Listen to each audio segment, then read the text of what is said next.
Hello students, welcome to geography class. Today let us continue with lesson number 8, that is natural resources.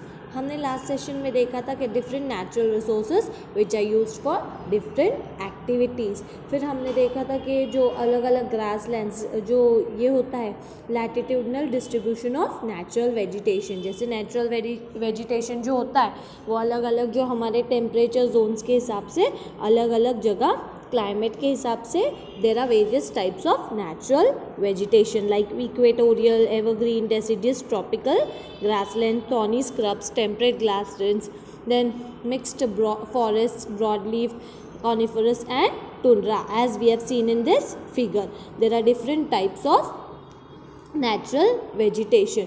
Then we had also seen that what do we get from the forest and what do we get from animals, why animals are used, and how minerals are obtained. Now let us see more about the natural resources. We get different metals and chemicals from the minerals. अभी जो minerals मिलते हैं तो उससे अलग अलग metals जो iron है या फिर ऐसे अलग अलग metals हमको मिलते हैं और chemicals भी मिलते हैं. अभी कुछ कुछ chemicals क्या होते हैं, medicines बनाने के लिए यूज़ होते हैं ना, और कुछ मेटालिक मिनरल्स होते हैं. मिनरल्स भी दो प्रकार के होते हैं, कुछ मेटालिक होते हैं, कुछ नॉन मेटालिक होते हैं. Some chemicals are used in preparing different medicines. Minerals are generally classified as metallic and non-metallic minerals.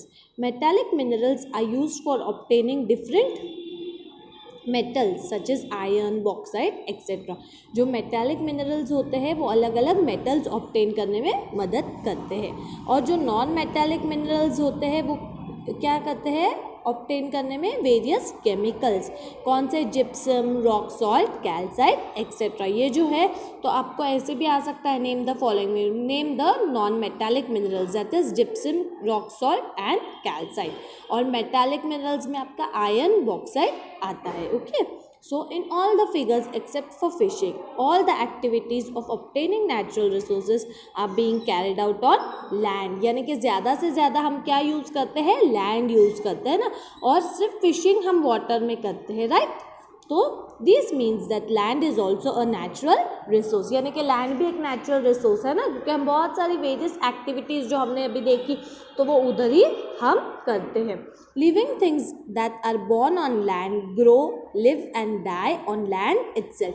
अभी जो भी लिविंग थिंग्स यहाँ पे बॉर्न होते हैं लैंड पे, वो वहाँ पे ही ग्रो होते हैं, वहाँ पे ही रहते हैं, बड़े होते हैं और वहाँ पे ही डाई होते हैं, यानी कि मर जाते हैं.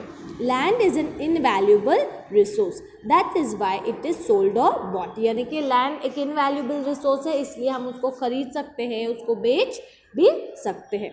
Obtaining land at strategic locations, using it for construction as well as trade are some other uses of this resource. यानी कि वो जो लैंड है अगर एक पर्टिकुलर लोकेशन में है, अगर हम प्लान करते हैं तो हम उसको कंस्ट्रक्शन के लिए यूज़ करते हैं या फिर दूसरे चीज़ों के लिए भी एज अ रिसोर्स हम उसको यूज़ कर सकते हैं. Depending on the characteristics like physiography, soil, climate, minerals and availability of water in different regions of the world, land is used for various purposes. अभी कुछ लैंड किसके लिए यूज़ होती है, एग्रीकल्चर के लिए यूज़ होती है, और कोई इसके लिए भी यूज़ होती है कंस्ट्रक्शन के लिए. The proportion of land on earth is 29.20%. Depending on the characteristics of land and climate, various living things are found on the land in different proportions. अभी अगर हम पूरे अर्थ का अगर प्रपोर्शन देखेंगे तो 29.20% is your land and other 70% is your water. तो अलग अलग जो लैंड के कैरेक्टरिस्टिक्स है जैसे क्लाइमेट, वो सब उसके हिसाब से हम देख सकते हैं कि लिविंग थिंग्स बहुत सारे अलग अलग प्रपोर्शंस में हमको मिलते हैं. The distributions of this living organisms including humans is not uniform. जो डिस्ट्रीब्यूशन है लिविंग ऑर्गेनिजम्स का मीन्स ये इंक्लूडिंग ह्यूमंस सेम नहीं होता है, मीन्स हर जगह अलग अलग होता है. All living things try to adapt to the various geographical conditions like a rocky terrain. So All living things try to adapt to the various geographical conditions like the rocky terrain, steep slopes, flat plains, mountainous regions, forest covered areas, river basins, etc. यानी कि जो living things होते हैं तो वो जो उनके surroundings के जोग्राफिकल कंडीशंस है उसको अडेप्ट करने की, उसको अपनाने की कोशिश करते हैं, whether it is Rocky terrain, steep slopes और anything. Man alone attempts to make changes in the prevailing conditions to suit its needs. To suit his needs यानी कि मैन ही मेक्स अटेम्प्ट्स, अगर कुछ चेंजेस करवाने हैं conditions बनाने के लिए, मीन्स उनको कुछ कंडीशंस चाहिए, ऐसे ऐसे होना चाहिए, तो फिर man accordingly makes the changes. और हर जगह जो लिविंग ऑर्गेनिजम्स है वो सेम नहीं होते हैं.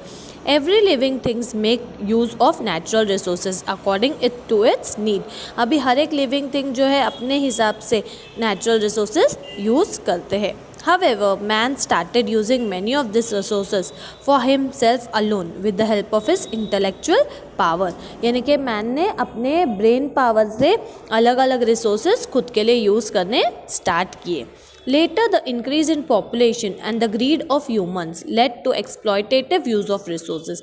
यानी कि जैसे जैसे पॉपुलेशन बढ़ता गया और लोगों में लालच आ गई तो फिर बाद में वो रिसोर्सेज जो है वो बहुत ऐसे यूज़ करने लगे, रिसोर्सेज के वेस्ट भी होते हैं तो भी लोग उसका एक्सप्लॉयटेशन करते हैं, यानी कि उसको ख़राब करते हैं.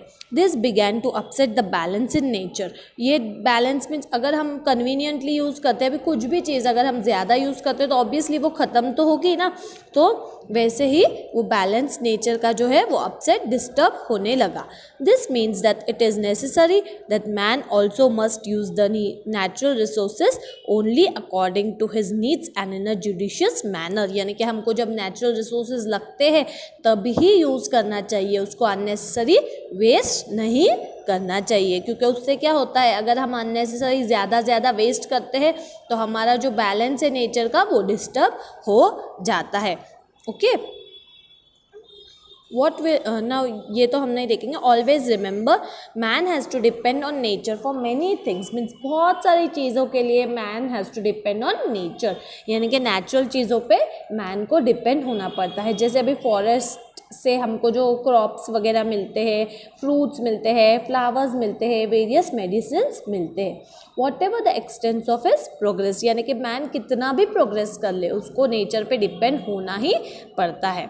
Nature is not for man alone, it belongs to other livings too. यानी कि मैन के लिए ही नहीं है नेचर, बल्कि एनिमल्स जो लिविंग थिंग्स है दूसरे भी, उनके लिए भी ये नेचर है. Therefore, we should always use natural resources judiciously. यानी कि हमको नेचुरल रिसोर्सेज जब हमको लगते हैं कन्वीनियंटली यूज़ करना चाहिए, हमको उसको वेस्ट नहीं करना चाहिए. जैसे अभी हमारी सॉइल है तो सॉइल को इरोड होने से या फिर सॉइल इरोजन रोकना चाहिए, या फिर सॉइल इनफर्टाइल होने से रोकना चाहिए. हमको जो जब लगता है तब ही यूज़ करना चाहिए. अभी नेचुरल रिसोर्सेज जो हमारे हैं सॉइल, वाटर, लैंड, हम बोलते हैं ना सेव वाटर, सेव ट्रीज, ऐसे बोलते हैं. तो क्यों बोलते हैं? ताकि नेचुरल रिसोर्सेज हमको जुडिशियसली, यानी कि जब हमको लगता है तब ही हमको यूज़ करना चाहिए, उसको अननेसेसरी वेस्ट नहीं करना चाहिए. आपने साइंस में पढ़ा होगा ना कि नेचुरल रिसोर्सेज हमको कंजर्व करना चाहिए, यानी कि उसको सेव करना चाहिए, हमको अननेसेसरी उसका यूज़ नहीं करना चाहिए, क्योंकि कहीं ना कहीं man has to depend on nature for various thing. That's it, the lesson is completed. Read the lesson. अगर आपको कुछ नहीं समझ में आता है तो आप मुझे मेरे पर्सनल नंबर पर व्हाट्सएप कर सकते हो. Okay, thank you.